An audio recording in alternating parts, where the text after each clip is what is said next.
To ensure its effectiveness, he wanted to test it on someone unknown first, so that the second attempt could be guaranteed. Nevertheless, Zhang Yi volunteered to be the test subject. After that, another woman also expressed the same desire. However, since Zhang Yi's determination was the strongest, she was ultimately chosen to use the ice orb. The woman was thrilled to hear this. Among the women who lacked power, Zhang Yi was considered the most useless in battle. After making this decision, Zhang Yi reminded everyone that they should forget the fact that King Pu and the Snow Sect would be their allies. There was always a possibility of betrayal. Therefore, they had to prepare for threats from all directions to avoid being cornered if something unexpected happened. A while later, Zhang Yi conducted an experiment with the ice crystal orb along with Yang Mi. He placed the orb on Yang Mi's forehead, and the result was shocking. The ice orb released tentacles that spread across Yang Mi's face, and the energy it emitted caused her to lose consciousness. Zakier was assigned to monitor her condition. If Yang Mi woke up and showed signs of distress, Zakier was instructed to inject a sedative to calm her down. Although he accepted the order, Zakier felt a deep sadness. Zhang Yi, being perceptive, noticed his feelings and clarified that he didn't let Zakier be the first to try it because he cared more about Yang Mi, but rather because he was concerned about potential side effects. This statement reassured Zakier and made him feel valued. Zhang Yi emphasized that Zakier was a highly skilled doctor, more important to the team than even the mutants. However, Zakier still felt differently. He wanted to prove his worth. Despite this, Zhang Yi's words were enough to ease his emotions. Later, Zhang Yi contacted King Pu's headquarters and proposed a change of plans. If they were to cooperate, Zhang Yi would provide twice the amount of food originally requested. However, in exchange, King Pu's forces had to appear on the battlefield and pretend to assist the other strongholds. The leader of King Pu was confused and didn't understand the difference between refusing to support and pretending to help. Zhang Yi explained that all they had to do was pretend to support the attack on the battlefield. Since it wouldn't cause them any harm, the leader of King Pu eventually accepted the offer. He then organized an expedition to collect the promised supplies, with Zhang Yi paying 1/3 up front and the rest after the battle. Once the deal was finalized, Zhang Yi ended the conversation. With 2 out of the 4 major factions agreeing to cooperate, Zhang Yi remained cautious. He knew there was still a possibility that all of them could turn against him. If that happened, he would have to abandon the outer defenses and retreat to the underground shelter, where his defenses were at their strongest. If it came to that, he would ensure that anyone who betrayed him paid a heavy price. His thoughts were interrupted by a knock on the door. Zakier informed him that Yang Mi had finally awakened. Zhang Yi quickly rushed to her room with Zakier, where they found Yang Mi conscious but panting, with a suspiciously excited expression. Zhang Yi grew concerned about any potential side effects from the ice orb experiment. However, despite her unusual expression, Yang Mi's calm behavior indicated that there was no immediate danger. Zhang Yi asked about her condition and what abilities she had gained. Yang Mi focused on her newfound power and discovered that she could create food that restored energy to those who consumed it. Even though she now had an ability, she still felt useless in the upcoming battles. Zhang Yi reassured her, saying that her ability was extremely valuable. With Yang Mi's power, they no longer had to worry about running out of energy during fights. He instructed Zakier to release his cousin and told Yang Mi to rest for the day so she could demonstrate her full potential the next morning. Gently, Zhang Yi took care of Yang Mi, feeling satisfied with the ability she had gained. Yang Mi, in turn, felt happy with the attention Zhang Yi gave her. The next day, Zhang Yi contacted the leader of King Pu and arranged a meeting in their territory. His allies were worried, but Zhang Yi assured them that he was the one being targeted. He had complete confidence in his plan. Accompanied by his followers, Zhang Yi traveled to the abandoned village of Chun. Xing Tian arrived with his army, led by his daughter, who rode a massive wolf with a proud stance. Upon seeing the enormous beast, the mutant cat immediately showed signs of aggression. Xing Tian's daughter calmed her wolf, and Xing Tian stepped forward with a smile, stating that after 10 years without seeing each other, fate had brought them together in an unexpected way. He was delighted to meet Zhang Yi again, who happily returned the greeting. Zhang Yi had prepared food as payment, and Xing Tian was pleased to receive it. He reminded Zhang Yi not to regret giving away the food, as working with King Pu's base would bring great benefits. Zhang Yi then brought up an old memory. He reminded Xing Tian of a time when Zhang Yi had fought a group of kids from another class in the past.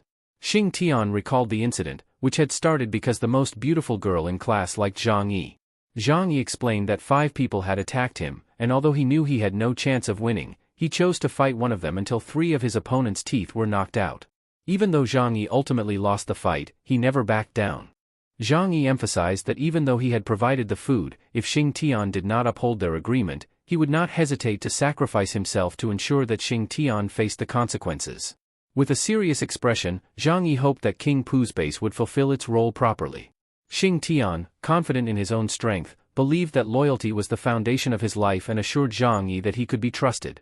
He promised to do his best when the time came. Zhang Yi also stated that he did not want to see his former classmate get hurt. After the meeting, the members of King Pu's base left, while Zhang Yi's team prepared for the upcoming great battle. However, he did not dismiss the possibility that these people could change their minds later. Even so, Zhang Yi was confident that Xing Tian would remain true to his character despite the 10 years that had passed and that he would keep his promise.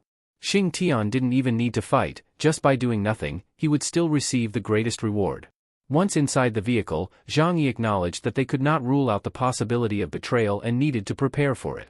Upon arriving home, Yang Mi excitedly reported that she had mastered her ability to create food and that Zhang Yi could finally taste it. After sampling the food and finding it delicious, Lian, who had previously been weak, now appeared stable. Zhang Yi asked if this change was due to Yang Mi's food. Initially, he thought it was just a joke, but Yang Mi confirmed that the food she made could restore energy, remove negative effects, and enhance concentration. Yang Mi gave Zhang Yi a bowl of food to try. Before eating it, Zhang Yi first fed a small portion to his pet cat to ensure it was safe. Seeing that the cat showed no negative reaction, Zhang Yi proceeded to eat it himself.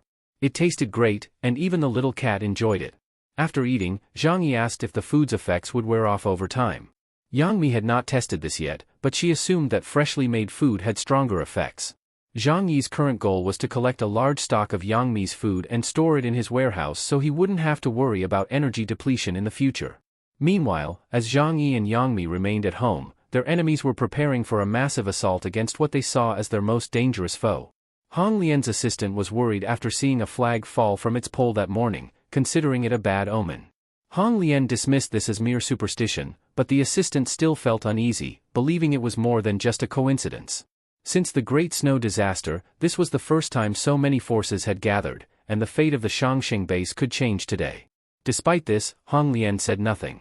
She refused to believe that a small stronghold with fewer than 10 people could withstand an attack from an entire city's army. With that confidence, Hong Lian reassured her assistant not to worry, as their collective strength was supposedly unbeatable. However, the assistant remained suspicious, perhaps the other bases were not as reliable as they seemed. Hong Lian merely laughed at the suggestion. Indeed, the other bases weren't trustworthy, but everyone was the same. Each faction was filled with anxiety but eager to intimidate weaker targets, especially one as fragile yet as intriguing as Zhang Yi's group. Meanwhile, inside the most secure shelter in the city, Zhang Yi had learned that the attack would take place at exactly 2 p.m. He was ready, as was his team. Zhang Yi told Lian that he could temporarily use a special new weapon. Then, they moved into their pre-arranged positions. Zhang Yi knew that his greatest strength lay in his marksmanship and strategic mind. His 4 battle generals advanced to the front lines, following his orders. Inside the residence, the women who supported him fulfilled their respective roles. Zakir, the best doctor, was prepared for medical emergencies. Yang Mi was making food to boost everyone's energy. Shixin was standing by to control the automated weapons set up by Karen. If necessary, she would neutralize the enemy. A change had occurred within Shixin. The young girl now felt excited about defeating the enemy with her own hands and proving her worth to her older brother. Everyone hurried to their positions, fully aware that this battle could either end quickly or drag on for a long time. Zhang Yi reminded them that their lives depended on the outcome. After issuing his final orders, Zhang Yi climbed to his strategic position, a bulletproof glass-enclosed area with a clear view of the battlefield. Holding his sniper rifle, he surveyed the scene. The ammunition supply was sufficient for this battle. Through his communicator, he instructed Shixin to raise the protective glass shield. With his sniper in hand, Zhang Yi could see his team standing ready in their positions. He had 2 main objectives to accomplish. Once completed, he would give the order for everyone to retreat to the shelter at the designated time. The enemy began to appear on the horizon, about 5 kilometers away. Zhang Yi could see their vehicles approaching. Leader Qiaoyu informed his troops that some of the other bases were delayed, so he planned to place a bomb truck near the wall and detonate it at the right moment. Wing Hai's assistant then commented that the ice-based defense system was highly inadequate and would not withstand the power of heavy weapons. However, he added that this situation greatly benefited Wing Hai, who had an S-class ability, since the more ice there was, the stronger his powers became. Leader Chaoyu was confident in his plan to defeat Zhang Yi and provide his troops with plenty of supplies. Their soldiers were preparing to mount weapons on top of their vehicles, aiming to fire at the weak ice wall. But before they could act, a sudden and precise gunshot rang out. Before one of the soldiers could even warn his comrade, he was shot dead. Wing Hai quickly realized the situation and warned his troops of an ongoing attack. However, they were at a disadvantage. They couldn't see the enemy's position and were continuously barraged by gunfire. The soldiers panicked, overwhelmed by the relentless hail of bullets from an unseen sniper. A sharpshooter attempted to locate the attacker near the wall, but no one was visible. Just seconds later, Zhang Yi provided a clue about his location, sending shockwaves through Wing Hai's forces. Understanding that his troops were in trouble, Wing Hai grew anxious. He used his ability to create an ice fog to obscure their positions. Zhang Yi, however, immediately recognized that Wing Hai's power was similar to Chun Lei's, but he remained unfazed. Zhang Yi knew that Wing Hai wouldn't be able to sustain this ability for long. At the same time, Wing Hai himself understood that he couldn't rely solely on the ice fog. He ordered his assistant to locate the sniper, knowing that his ability wouldn't last much longer and that they would soon be exposed again. Not long after, the assistant pinpointed the direction of the shots, revealing that the sniper was positioned on the side of the enemy's shelter. Wing Hai was shocked to learn that the sniper was capable of shooting from over 3 kilometers away, an unbelievably terrifying ability. Immediately, Wing Hai ordered his troops to retreat quickly, moving out of the sniper's range. They used the snow fog as cover while pulling back. However, as they moved, just as they left the foggy area, one of their vehicles had its tire shot out, causing it to halt and get stuck in the snow. The soldiers inside the vehicle panicked and began calling for help over the radio. Realizing that once the ice fog disappeared, Zhang Yi would be able to spot them again, the troops frantically pleaded for their leader's aid, fearing they would be riddled with bullets. Wing Hai ordered his assistant to slow their retreat and assist the stranded soldiers before Zhang Yi could locate them again. The soldiers abandoned the vehicle and ran toward Wing Hai, trying to stay within the cover of the ice fog. However, one by one, they began falling rapidly, as if Zhang Yi's shots were homing in on them. Wing Hai urged them to keep moving, hoping that at least some of them would be lucky enough to reach the vehicles. The wounded had no chance of survival and had to be left behind. Concerned about the lower-ranking soldiers, Wing Hai's assistant made a split-second decision to protect them.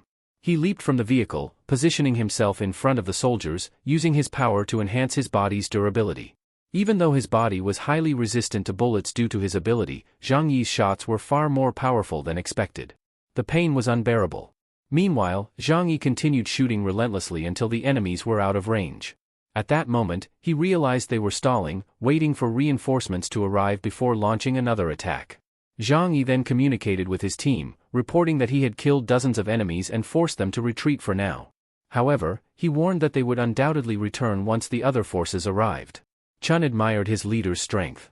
Zhang Yi simply smiled and remarked that it was an easy task, adding that long-range shooting was his specialty. He acknowledged that if the enemies managed to breach their defenses, they would have to fight even harder. But with a calm demeanor, Zhang Yi reassured his team, stating that if things got worse, he could always unleash his divine power. Therefore, he wasn't too concerned. Meanwhile, Wing Hai was in shock upon receiving reports that their losses were far greater than expected. A soldier reported that they had lost one vehicle and that 3 others had sustained significant damage.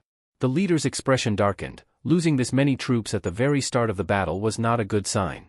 Zhang Yi was incredibly strong, and this posed a serious problem. However, Wing Hai firmly believed that everyone had a weakness, and Zhang Yi must have his own vulnerabilities. He then explained to his troops that once they got inside the shelter, the sniper would no longer have a clear line of sight. Yet, Wing Hai's assistant was still deeply unsettled. This sniper was far too dangerous to engage head-on. The assistant suggested flanking the shelter from the opposite side, avoiding the sniper's field of vision. Wing Hai pondered for a moment and admitted that he liked the plan. However, he emphasized that they shouldn't rush. First, they needed to find a secure place to hide. His assistant agreed but worried that hiding for too long might expose their position. Wing Hai then revealed his true intention. Hong Lian should also feel the wrath of this battle.